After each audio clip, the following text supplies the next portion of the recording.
الرحمن الرحيم الحمد لله رب العالمين والعاقبة للمتقين والصلاة والسلام على سيد المرسلين وعلى آله وصحبه أجمعين. أما بعد، أعوذ بالله من الشيطان الرجيم. بسم الله الرحمن الرحيم. إن المسلمين والمسلمات والمؤمنين والمؤمنات والقانتين والقانتات والصادقين والصادقات والصابرين والصابرات والخاشعين والخاشعات والمتصدقين والمتصدقات والصائمين والصائمات والحافظين فروجهم والحافظات والذاكرين الله كثيرا والذاكرات أعد الله لهم مغفرة وأجرا عظيما. صدق اللہ العظیم. بزرگان محترم، عزیزان مکرم اور معزز سننے والی دینی ماں اور بہنیں اور بالم مسجد کے ہمارے مخلص دوست اور ٹوٹنگ اسلامک سینٹر کے مصلیان اور میرے پیارے بچے اور بچیوں، السلام علیکم ورحمۃ اللہ وبرکاتہ. گزشتہ کلمے نے یا ایھا الذین آمنوا استعینوا بالصبر والصلاۃ، یہ آیت کے متعلق بہت سی باتیں عرض کی تھی. صابرین کون ہے؟ سوال یہ ہوتا ہے کہ صابرین کون ہے؟ اللہ تعالیٰ نے آگے فرمایا صابرین وہ لوگ ہیں کہ الذین اذا اصابتهم مصیبہ قالوا انا للہ وانا الیہ راجعون. وہ یہ کہتے ہیں جب ان کو کوئی مصیبت پہنچتی ہے تو وہ کہتے ہیں انا للہ وانا الیہ راجعون، کہ اللہ ہماری ذات بھی اس کے مالک آپ ہیں، آپ کی ملکیت ہے، اور لوٹ کر بھی ہمیں آپ کے پاس آنا ہے. ہم خود بھی اللہ کی ملکیت میں ہیں اور ہم سب کو لوٹ کر ایک دن اسی کی طرف جانا ہے.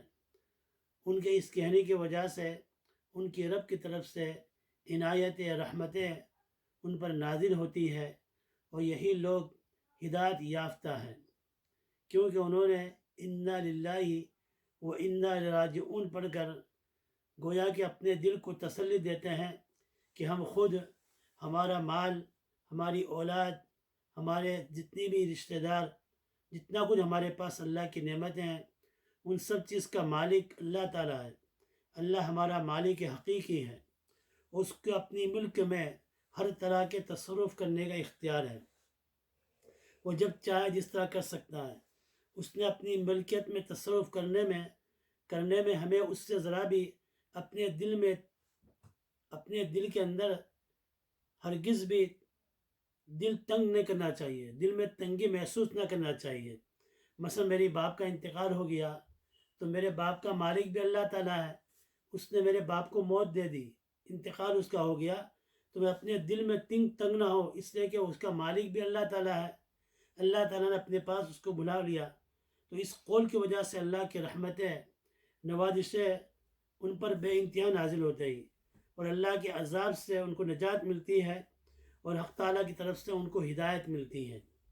حضرت عمر رضی اللہ تعالیٰ عنہ فرماتے تھے، بڑی عجیب بات فرماتے تھے کہ یہاں اللہ تعالیٰ نے دو لفظ استعمال کیا ہے، اولئک علیہم صلوات من ربہم ورحمہ. ان کے رب کی طرف سے ان کو صلاۃ اور رحمت نازل ہوتی ہے. صلاۃ بھی ان پر ہوتی ہے اور رحمت بھی ہوتی ہے. صلاۃ کے معنی ہے نا خصوصی رحمت، وہ رحمت ہے جو انبیاء علیہ السلام پر اللہ نازل فرماتا ہے، اس کے ہم رنگ ہوتی ہے، مشابہ ہوتی ہے. وہ رحمت بھی نازل ان کو ملتی ہے اور رحمت بھی ملتی ہے. اور درمیان میں حضرت عمر فرماتے ایک چیز اور ان کی ملتی ہے، ان کو ہدایت ملتی ہے. اولئک هم المہتدون، کتنی بڑی نعمت ان کو ملتی ہے. حضرت مولانا اشرف تھانوی رحمۃ اللہ علیہ نے ایک جگہ لکھا، بڑی عجیب بات لکھی ہے کہ دنیا میں مصائب آتی ہیں، تکلیفیں آتی ہیں، بظاہر تو ایسا معلوم ہوتا ہے کہ تکلیف ہے. فرماتے ہیں کہ اگر ہم سفر کرتے ہیں مثال کے طور پر ہم کو یہاں سے مانچسٹر جانا ہے. اب تو یہاں سائن بورڈ دیکھ کے جاتے ہیں، لیکن اگر سائن بورڈ نہ ہو اور آدمی چلتا ہو اور وہ سمجھتا ہے کہ میں صحیح راستے پر چل رہا ہوں، لیکن راستہ جو ہے ہموار نہیں ہے، نصیب و فراز ہے. راستے کے اندر کھڈے ہیں، کانٹے ہیں، درخت ہے اور کانٹے والے درخت ہیں. ایسی جگہ پر آدمی چلتا ہے یا جا رہا ہے لیکن وہ یہ سمجھتا ہے کہ میں صحیح راستے پر چلتا ہوں، تو اس کو دل کے اندر اطمینان ہوگا کہ کوئی بات نہیں، راستے میں تکلیف ہے، کھڈے کھڈے ہیں اور راستے میں کانٹے بھی ہے، پتھر بھی ہے، لیکن صحیح راستے پر چل رہا ہوں۔ لیکن آدمی چل رہا ہے، راستہ بہت ہموار ہے، روڈ بہت اچھا ہے، لیکن غلط راستے پر جا رہا ہے، تو ہر وقت اس کو یہ فکر ہوگی، معلوم نہیں یہ راستہ مجھے کہاں لے جا کر پہنچائے گا، مجھے معلوم نہیں۔ ہر وقت دل میں اس کے ڈر ہوگا، ہر وقت خوف ہوگا۔ تو اللہ تعالیٰ فرماتے ہیں کہ بظاہر تو یہ تکالیف اور مصیبت ہے، لیکن اس میں صبر کرتے ہیں تو اللہ تعالیٰ فرماتے ہیں اللہ تعالیٰ کو خصوصی رحمت بھی اور عمومی رحمت بھی ان پر نازل ہوتی ہے۔ اب یہ خصوصی اور عمومی رحمت اللہ تعالیٰ کی ان تو لوگوں پر نازل ہوتی ہے، یہ دو نعمتیں ہو گئی۔ آگے اللہ تعالیٰ فرماتے ہیں وَأُولَٰئِکَ هُمُ الْمُهْتَدُونَ، یہی لوگ ہدایت یافتہ ہے۔ یہ کتنی بڑی نعمت ان کو ملتی ہے۔ اب اس کے اوپر میں آپ کو ایک ام سلمہ رضی اللہ تعالیٰ عنہ کا ایک واقعہ سنا کر بات کو ختم کر دوں گا۔ یہ مضمون جو ہے یہ کئی دن تک چلتا رہے گا۔ میں نے آپ کو کہا نا کہ صبر کا مضمون وہ ہے، بہت وسیع مضمون ہے۔ ام سلمہ رضی اللہ تعالیٰ عنہ کا پہلا نکاح ان کے چچا بھائی ابو سلمہ رضی اللہ تعالیٰ عنہ، جو عبد الاسد ان کا خاندان تھا، اور یہ حضرت ام سلمہ رضی اللہ تعالیٰ عنہ کے چچا زاد بھائی تھے، چچا کے بیٹے تھے، ان سے نکاح ہوا تھا۔ اور ام سلمہ کا خاندان بنو مغیرہ تھا۔ یہ لوگ شروع اسلام کے اندر شروع کے اندر یہ مسلمان ہو گئے، سابقون الاولون میں وہ تھے۔ پہلے انہوں نے ہجرت کی حبشہ کی طرف، اس کے بعد وہاں سے آ گئے، اور وہاں سے آنے کے بعد یہ مہاجرین، اولین مہاجرین میں سے انہوں نے ہجرت فرمائی۔ ابو سلمہ رضی اللہ تعالیٰ عنہ نے ہجرت فرمائی مدینہ کی طرف، اور ان کے پاس سواری کے لیے ایک اونٹ تھا۔ ایک اونٹ پر خود بھی سوار ہوئے، اپنی بیوی ام سلمہ رضی اللہ تعالیٰ عنہ اور ابو سلمہ چھوٹے بچے تھے، ان کو بھی سوار کیا اور مدینہ کی طرف جانے لگے۔ راستے کے اندر ان کی بیوی جو تھی، ان کو بنو مغیرہ کو پتہ چلا، تو انہوں نے اونٹ کو روک لیا، اور اونٹ کو روکنے کے بعد کہا کہ آپ کو مدینہ جانا چاہتا ہے تو آپ مدینہ جاؤ، ہماری بیٹی کو آپ لے جا نہیں سکتے ہیں۔ ام سلمہ رضی اللہ تعالیٰ عنہ کو اونٹ سے اتار لیا۔ اب اپنے بچے کے ساتھ بیٹھے تھے، تو جو شوہر کا خاندان تھا، ابو عبد الاسد، یہ لوگ آئے، انہوں نے کہا بیٹے کو انہوں نے کھینچ لیا کہ بیٹا ہمارا وہ ہے، وہ لے جا نہیں سکتے ہیں۔ اب ابو سلمہ رضی اللہ تعالیٰ عنہ اکیلے تنہا مدینہ کی طرف روانہ ہو گئے۔ دیکھو یہ کتنی بڑی مصیبت اور تکلیف تھی اس دین کے لیے، ایمان کے لیے، ہجرت کے لیے۔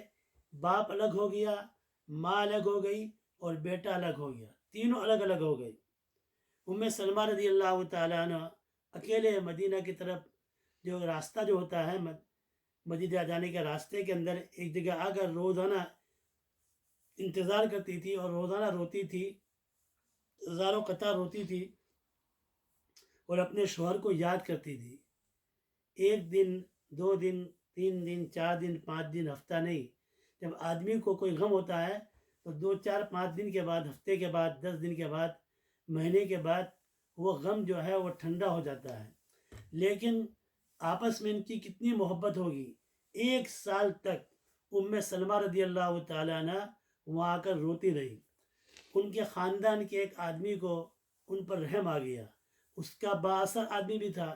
اس نے اپنے خاندان والے کو کہا کہ اس مسکین کو کیوں ستاتے ہو؟ آخر ہمارا خاندان والے جو ہے بہت شجاع بھی ہے اور بہت رحم دل بھی ہے، اور کیا ہے، ہم جو بہت رحم دل بھی ہے اور بہت شجاع لوگ بھی ہیں، اور ہم بہت شریف لوگ بھی ہیں۔ اس بچی کو کیوں پریشان کرتے ہیں؟ اس کے شوہر کے پاس جانا چاہتی ہیں تو اس کے جانے دو۔ لہذا انہوں نے اس کو جانے کی اجازت دے دی۔ جب شوہر کے خاندان والوں کو پتہ چلا تو انہوں نے اپنا بچہ بھی ان کو واپس کر دیا۔ تو یہ ایک اونٹ پر سوار ہوئی، ان کے بچے کو سوار کیا، اور مدینہ کا تنہا انہوں نے رخ کیا، مدینہ جانے لگی۔ راستے میں تنعیم کے پاس جہاں آج کل مسجد عائشہ ہے وہاں پر حضرت طلحہ ابن عثمان رضی اللہ تعالیٰ عنہ سے ملاقات ہوئی. انہوں نے کہا کہاں جاتے ہو؟ انہوں نے کہا میں مدینہ جاتی ہوں. تمہارا ساتھ کون ہے؟ لیکن میرے ساتھ اللہ ہے اور میرا بیٹا ہے. تو انہوں نے اونٹ کی نکیل پکڑ لی اور ان کو لے کر چلنے لگے.